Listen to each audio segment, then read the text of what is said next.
नमस्कार. आज आपण काजू पनीर मसाल्याची रेसिपी बघणार आहोत. अगदी सोपी, सिंपल आणि लवकरही होईल. बरं, चव म्हणाल तर हॉटेलपेक्षाही भारी. घरचे म्हणणार पण नाही भाजी बघून की तुम्ही ही घरी बनवली असेल. व्हिडिओत पण आत्ता जे दिसतंय तर तुम्ही म्हणू शकाल का की हे ताट घरातलं आहे म्हणून? तर नाही, दिसण्यावरून तर असंच दिसेल तुम्हाला की तुम्ही ही हॉटेलमधनं मागवली आहे. अगदी तशीच रसरशीत, चमचमीत, एकदम झणझणीत आणि एक नंबर टेस्टी. बरं, बनवायलाही तितकीच सोपी. बरं, काजूची जी भाजी बनवतात बरेच लोक, काजू पनीर मसाला, तर त्यामध्ये ना कांदा असा मोठा मोठा आणि काजू आधी उकळून घेतात पाण्यामध्ये आणि त्याची मग पेस्ट करून आणि मग नंतर भाजी बनवतात. मी ही 1-2 वेळा तशीच बनवली होती. पण त्याने काय होतं ना, भाजी पांढरी राहते. कितीही लाल मसाला टाकला तरी ती भाजीला काही कलर येत नाही आणि टेस्टही तेवढी चांगली येत नाही. यामध्ये एक मी तुम्हाला सिक्रेट ट्रिक सांगितलेली आहे, ती शेवटपर्यंत बघा. शेवटी ट्रिक आहे तर तुम्हाला कळेल की माझी भाजी इतकी भारी का होते. तर आता ना कांदा आपण चॉपरमध्ये एकदम बारीक करून घ्यायचा आहे. पेस्ट वगैरे आपल्याला अजिबात करायची नाही कांद्याची. टोमॅटो मी 2 घेतलेले आहेत मीडियम साईजचे, त्याची मी पेस्ट करून घेतली आणि पनीर पॅकेटमधनं काढून बाहेर ठेवलं आहे नॉर्मल रूम टेम्परेचरवरती येण्यासाठी. आता एका कढईमध्ये मी तेल टाकलं आहे आणि त्यामध्ये आपल्याला गरजेनुसार, तुम्हाला जेवढे तुमच्या घरात लोक आहेत त्यानुसार तुम्हाला काजू ॲड करायचे आहेत. आता ही जी भाजी आहे मी आमच्या 3-4 जणांसाठीच बनवत होते, त्यामुळं मग हे काजू माझ्यासाठी इनफ होते. त्यानंतर मग त्याच तेलामध्ये ना आपल्याला पनीर टाकायचे आहेत. पण पनीर लक्षात ठेवा, जास्त वेळ नाही ठेवायचे. अगदी 1-1.5 मिनिटात फक्त तुम्हाला ते परतायचे आहेत. हाय फ्लेमवरती परतलं तरी चालेल. आणि मग त्यानंतर ते काढून आपल्याला गरम पाण्यामध्ये टाकायचे आहेत.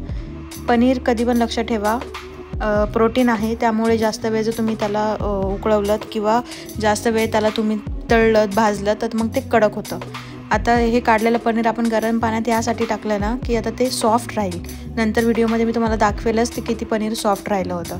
आता त्याच कढईमध्ये आपल्याला थोडंसं बटर ॲड करायचं आहे, तुमच्या चॉईसनुसार, नाही केलं तरी चालेल. त्यानंतर जिरे टाकायचे आहेत. जिरे तडतडल्यानंतर मी लसूण टेचून टाकलेला नाही आहे, एक 7-8 पाकळ्या लसूण फक्त मी कट करून घेतला आणि तसंच टाकलेला आहे. आणि जेवढे मी खडे मसाले दाखवले तेवढे खडे मसाले आपल्याला टाकायचे आहेत.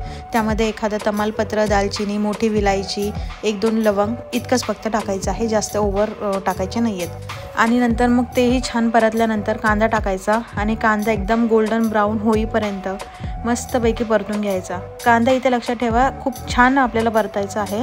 एकदम असा ना कांद्याचा गाळ झाला पाहिजे, तरच आहे ना भाजीला चव खूप मस्त येते. त्यानंतर आहे ना जेव्हा तुम्हाला असं वाटेल कांदा छान परतून झाला आहे, तर इथे मी आहे ना काश्मीरी लाल मिरची पावडर 2 चम्मच जास्त टाकली होती म्हणजे.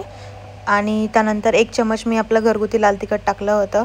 थोडासा किचन किंग मसाला म्हणजे 1 चम्मच तुम्ही म्हणू शकता किचन किंग मसाला, थोडीशी हळद टाकली आणि मग मस्तपैकी आहे ना ह्याला असं दाबून दाबून परतून घेतला मसाला, जेणेकरून कांदाही छान अजून भाजला जाईल आणि मसालाही मस्तपैकी भाजून होईल. त्यानंतर मग त्यामध्ये मी टोमॅटोची पेस्ट टाकली. ही 2 टोमॅटोची पेस्ट आहे.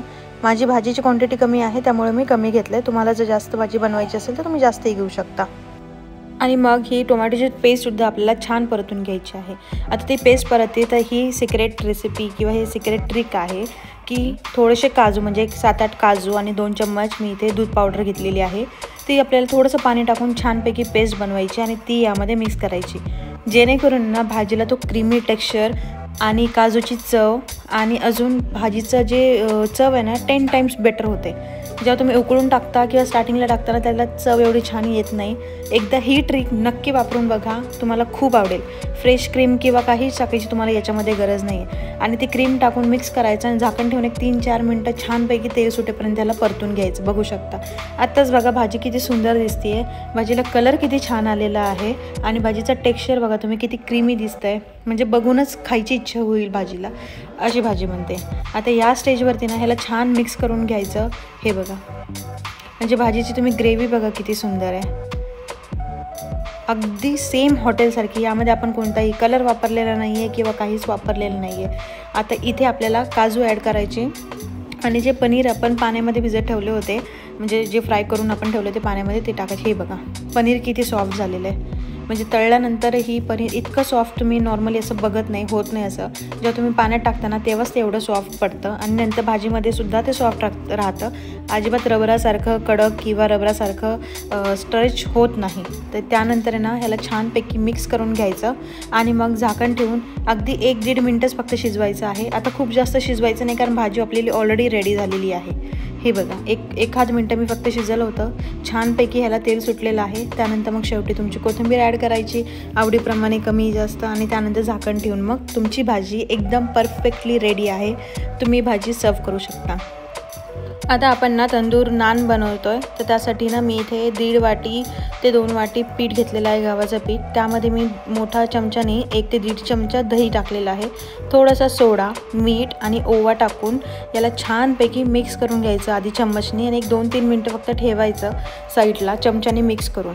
आणि हो, तेल पण टाकायचं आहे, मी विसरले ते तेल सांगायचं. तेलही मी 1.5 चमचा टाकलं होतं ह्या चमच्याने, मोठ्या चमच्याने. आणि हे छानपैकी असं मिक्स करायचं आणि साईडला ठेवायचं 1-5 मिनटं, जेणेकरून दह्याचं जे पाणी आहे ते पूर्ण पिठाला लागतं. आणि बघू शकता मी अजिबात पाणी टाकलेलं नाही आता या स्टेजवरती. एवढं दह्याला मॉइश्चर आहे, त्यामध्ये पीठ ते छान मळलं जात आहे. आणि त्यानंतर मग गरजेप्रमाणे थोडं थोडं घेऊन पीठ मळायचं आहे.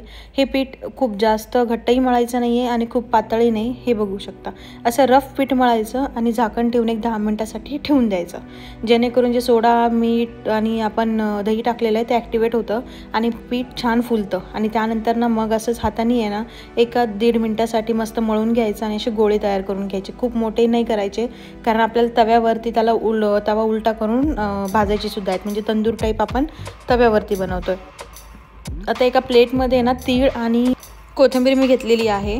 आता गोळ्याच्या खालच्या साईडला तीळ आणि कोथिंबीर अशा हाताने दाबून लावायची आणि त्या साईडने मग लाटायला घ्यायचं, म्हणजे उलट्या बाजूने लाटून घ्यायचं. हे खूप मोठंही लाटायचं नाही. आणि नंतर मग लाटून झाल्यावरती वरच्या साईडला पाणी लावायचं, जेणेकरून जेव्हा आपण हे तव्यावरती टाकणार तर तव्याला ते चिटकून राहील. आणि टाकल्या लगेच तवा उलटा करायचा नाही. एक 30 ते 40 सेकंद थांबायचं, जेणेकरून तवा जो आहे तो चिटकून घेईल त्या आपल्या रोटीला. आणि नंतर बघू शकता किती छान चिटकलेली आहे रोटी. नंतर तवा असा उलटा करायचा, गॅस फ्लेम थोडीशी मीडियम ठेवायची, खूप हाय नका ठेवू नाही तर करपून जाईल. आणि मग असं गोल गोल गोल फिरून, म्हणजे ज्या साईडने कमी जास्त असं जे आहे असं सगळ्या साईडने छानपैकी सेम भाजून घ्यायचं आहे. तुम्हाला बघू शकता त्याला किती छान फुगत आहेत ते तंदूर जे आहेत आपले रोटी, किती छान फुगत आहेत. आणि छानपैकी जेव्हा तुम्हाला असं वाटेल ना की मस्तपैकी फुगलेले आहेत, तेव्हा मग तुम्ही गॅस बारीक करून खालच्या साईडनी छान भाजून घ्यायचं आहे त्याला. ही आता दुसरी तंदूर रोटी मी तुम्हाला दाखवते. अशाच पद्धतीने तुम्हाला सगळ्या तंदूर रोटी करून घ्यायच्या आहेत. आणि नंतर ताटात घेतल्यानंतर त्याला बटर लावायचं आहे.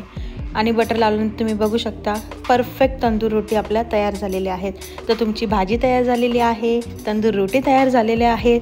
तर या आणि जेवण करा. तुमच्या घरीसुद्धा नक्की एकदा बनवून बघा. माझी गॅरंटी आहे तुमच्या घरातल्या प्रत्येकाला ही भाजी आवडेल. आणि ही भाजी खाल्ल्यानंतर तुमच्या घरातले बाहेर जाऊन खाण्यासाठी कधीच म्हणणार नाहीत, तुम्हालाच घरी बनवायला सांगतील.